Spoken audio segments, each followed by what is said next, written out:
नमस्कार मित्रांनो, मी कोकणी आदेश सर्वांचं स्वागत करते माझ्या यूट्यूब चॅनलवरती किंवा इन्स्टावर बघत असतील तर इन्स्टावरती.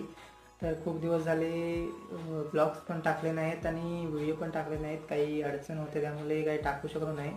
तर आता इथून पुढे रोज इन्स्टावरती आणि यूट्यूबवरती शॉर्ट्स आणि मोठे ब्लॉग्ससुद्धा अपलोड केले जातील. सर्वांनी असंच आतापर्यंत सपोर्ट केला तसाच सपोर्ट करत राहा. सर्वांचे मनापासून आभार. यूट्यूबवर सुद्धा नवीन चॅनलवरती 500 सबस्क्रायबर कंप्लीट झालेत. लवकरच 1K कंप्लीट करू तुमच्या सपोर्टमुळे. तोपर्यंत बाय बाय. सर्वांनी लाईक करा, शेअर करा आणि कोणी फॉलो केला नसेल त्यांनी फॉलो करा.